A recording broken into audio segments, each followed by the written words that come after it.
Treneko bozgorailuetatik iristera doazela dioen mezua intuitu du eta gauzak jasotzeari ekin dio. Bidaian lortu du apur bat distraitzea, baina mezuaren ahots metalizatua gogorrazi dio zergatik eta zertarako dagoen tren horretan. Garaiz doa dena, eta horrek kontrol sentsazio apur bat itzuli dio. Motxilan gauzak jasotzen hasi da, liburua, musika kaskoak eta janari arrastoak. Ondoren, nana eskura duela ziurtatu du ia automatikoki. Kartera motxilako zorroan gordetzen ari dela, ideia katastrofiko bat etorri zaio burura. Ez da iraungita egongo. Ez du oroitzen noiz berritu zuen azkenekoz, eta izerdi hotza eta barruko beroa nahastu zaizkio gorputzean, eskudardartiz kartera berriz atera eta dokumentua egunean duela ziurtatu duen arte. Ez luke berriz funtzionarioekin liskarrik izan nahi. Flogiko kartzelatik Fresnesera aldatu zutenean, laguna etzen gehiegi poztu. Flogin, hasteko, konpainia zuen. Kideak zirenak, bai, baina baita lagunak ere. Haiek ustea bereziki gogorra egin zitzaiola nabaritu zion, naiz berak beti eusten zion edozein egoerari.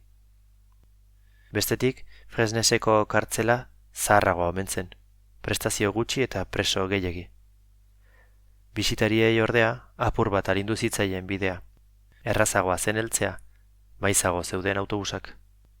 Gainera, bisitak ere gehiagotan egin zitezkeen, eta segurtasun neurriak erlaxatuagoak iruditu zitzaizkion Fresnesera duela 3 urte egindako lehen bisita hartan.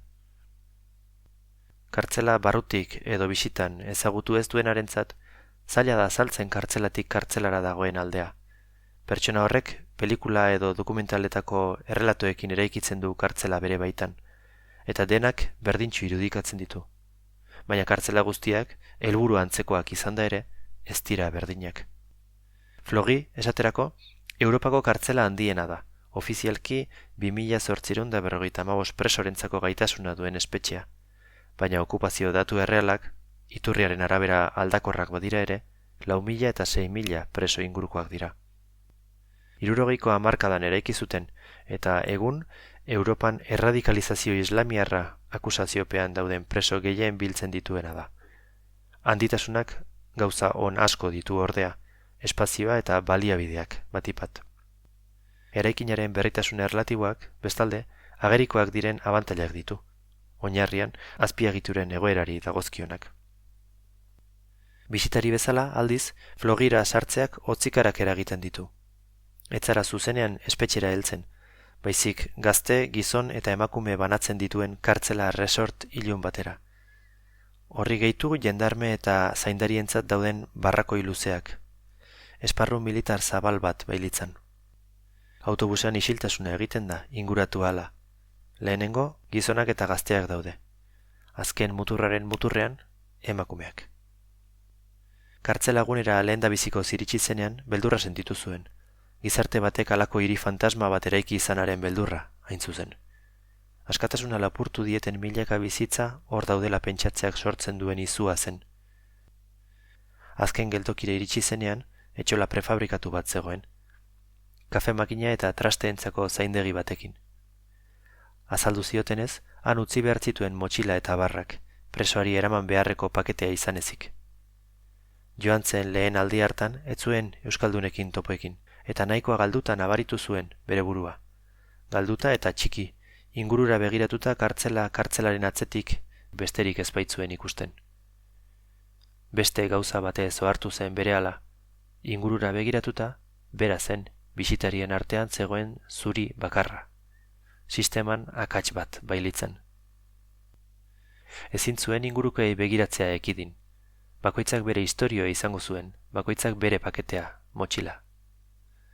Baina argi geratu zitzaion bere bisitak eta haienek ez zutela erro bera, arrazoi bera.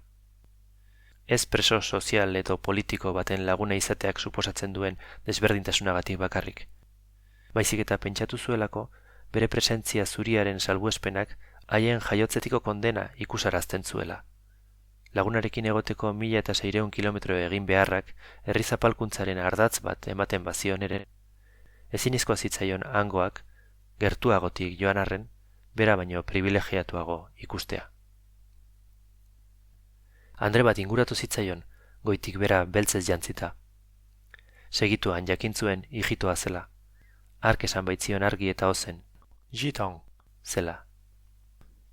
Andreak halako frantses itxi batean eman zizkion aginduak. Ara eta ona eraman zuen. Keinu bidez, hemen hau utzi behar duzu, hemen hau hartu, eta halakoak esanez. Etzen Andrea atsegina, baina bai praktikoa.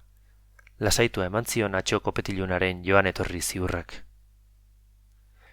Gauza ia denak barrakoi prefabrikatuan utzita, bisitatuari eraman beharreko paketea eskuan, jarraitzeko keinua egin zion. Ordura arte etzen ohartu eskutik 6 bat urteko neskato bat zeramala, poltsak eta trasteak mugitzen zituen keinu berdinez mugitzen zuena. Keinu jolastia egin zion umeari, baina umeak ez zion kasurik egin. Prefabrikatutik irten eta 21 metrora zegoen kartzelako atera joan ziren orduan. Bertan, denak egon arte itxaron behar izan zuten hilaran. Bitartean, funtzionarioek txanda aldaketa egin zuten. Harrituta geratu zen emakumezko haie guztiak kartzeletik alai eta barrezka ateratzen ikusi zituenean. Haien egunerokoa solasean, takila batetik mugikorrak atera eta piztuz eta jaso zituzten mezuak elkarrekin konpartituz.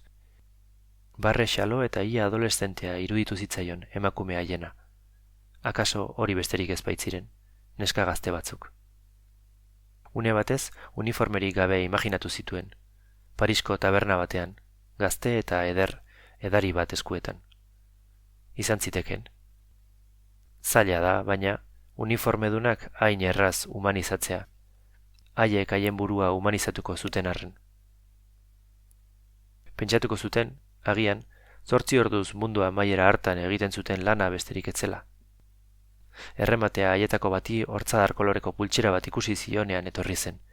Ezin zuen kontzebitu nola neska, gazte, arrazializatu eta lesbiana batek, bestela ere hainbeste zapalkuntza gainean zituen gorputz batek, beste edonor zapaltzeko hautua egin izana. Zapaltzen ari zela baote zekien, ordea. Buruan hori guztia zebilkiola, megafoniatik zerbait esan zuten, eta hilara mugitzen hasi zen. Andreak besoetatik heldu eta keinu artean esan zion nana aurkeztu beharko zuela barruko lehen lehiatilan.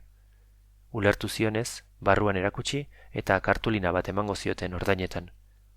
Bere txanda iritsi zenean, lehen ate blindatua pasatu, metal kontrola igaro, eta nortasun agiria erakutsi ez bat, kartulina berdea eman zioten. Eta atzetik, nana kendu. Une batez pentsatu zuen, hiritartasunean maila bat jaitxiarazi zutela. Kartzelan ez dira hiritar osoak sartzen, ez da bisitan ere. Esku artean zuen dokumentazio berriari begira, inpresioa egin zion bere argazkia kartulina berdean itxatxita ikusteak. Ondoan, ami jartzen zuen.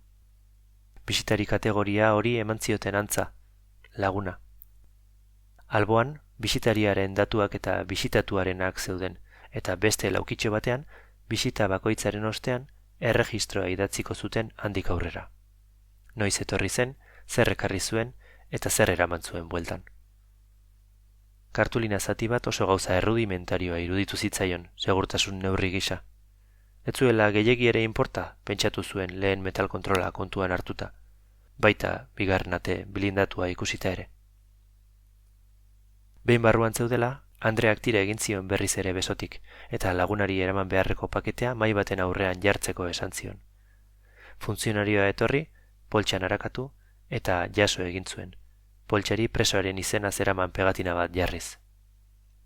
Atzetik, kartulinan, galtzak jertxea liburua idatzi zuen. Orduan, gorantz jo zuten eskalera batzuetatik. Andrearen pausoa nekatua zen, eta besoa eskaini zion eskailerak igotzen laguntzeko asmoz. Genio bizian errefusatu zion. Bere amonarekin oroitu zen.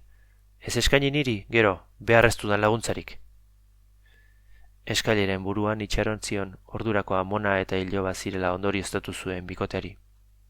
Ale, egin zion keinu pasilloan aurrera egin zezan. Hor 3. hilara. Aurreratu ala beste metal kontrol bat ikusi zuen, aurrekoa baino sentsibleagoa zela zirudien. Izan ere, aurretik arazorik gabe sartu zirenak erdi biluzten ari ziren orduan. Aireportuetako itxura zuen hilara hark, zapatak, gerrikoak eta barraskatzen hasi ziren atzekoak ere. eta pentsatu zuen akaso etzela bidaia bat, baina urrutira joan zitezkeela, barruan ere. Orduan bigarren metal kontrola igarota gelaxka batean itxaron behar izan zuten guztiek. Kontuak aterata, kartzela egunera heldu zenetik 41 minutu igaroak ziren ordurako, eta bisita etzen hasi ere egin. Iruditu zitzaion denbora eta espazioen kudeak eta pausoz pausoko eta luze horrekin, bisitariak ere bezatzen ezote ziren ari. Non zeuden gogoraraziz, zertara etorri ziren, eta nork agintzen zuen argi utziz. Behin dena gela hartan sartuta, nork bere kartulina eskuetan, atetxo bat ireki zen eta funtzionarioak, gogo eskasez, presoen abizenak esaten hasi ziren banaka.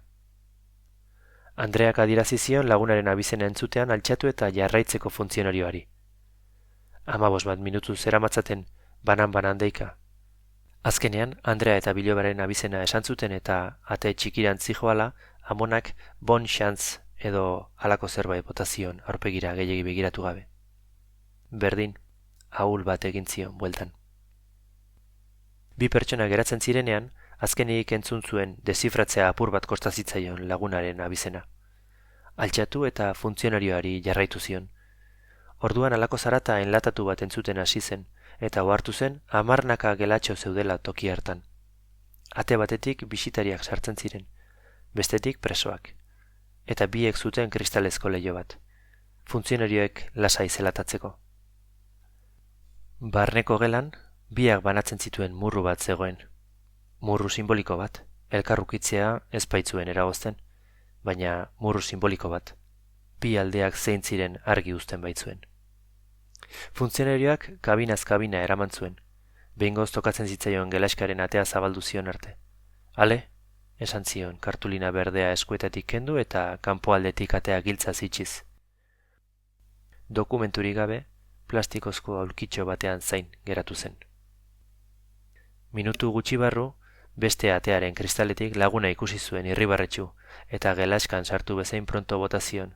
Alde ederrean egon gintunan, azkeneko hartan, Bilboko gaua buruan, irribarre batekin erantzun, eta besarkatu egin ziren bizitzan lehenengo aldiz.